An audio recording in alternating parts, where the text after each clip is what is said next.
Brincar é se preparar para o inesperado.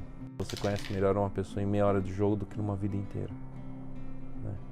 E é isso, você vai jogar bola com o cara e fala, nossa, não sabia que fulano era assim. É no jogo onde as pessoas baixam as guardas delas e a partir daí você consegue perceber quem é aquela pessoa.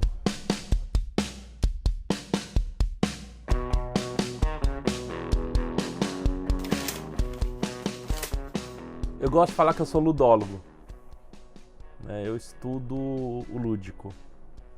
Praticamente tudo que você tem na vida real, você pode transpor para uma situação de jogo e o contrário. Tudo que você vive em jogo, você transpõe para a vida real também.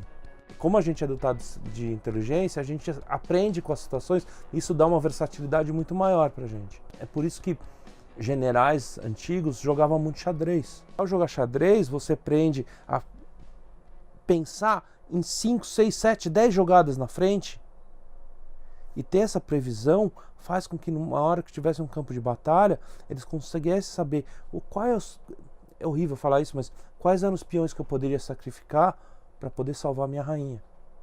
Durante 10 anos, um grande buraco que foi trazido pelos jogos, né? Eu queria voltar para casa e ficar jogando.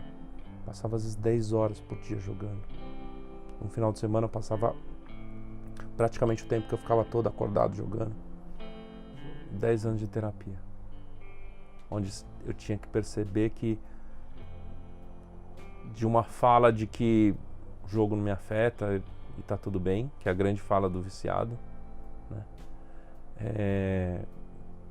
Até um ponto de que isso está prejudicando a minha vida.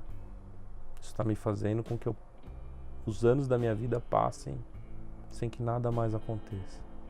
Não acho ruim o jogo digital. O jogo digital é incrível. Tem várias coisas legais do jogo digital. O problema é o exagero. Não foi consciente, mas eu conheci os jogos de tabuleiro.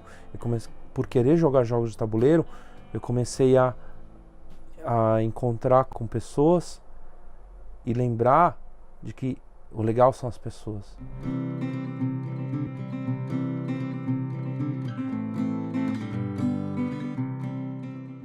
Você sabe que o seu filho vai enfrentar dificuldades quando ele for adulto?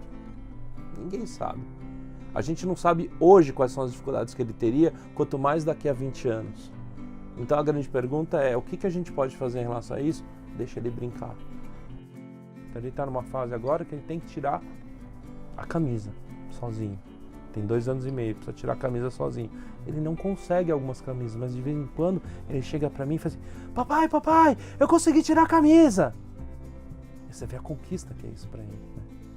Caixa de papelão nova, todo grande eletrodoméstico que chega aqui em casa, a gente guarda as caixas de papelão porque elas são submarinos, são casas, são carros, são novas coisas que ele pode brincar.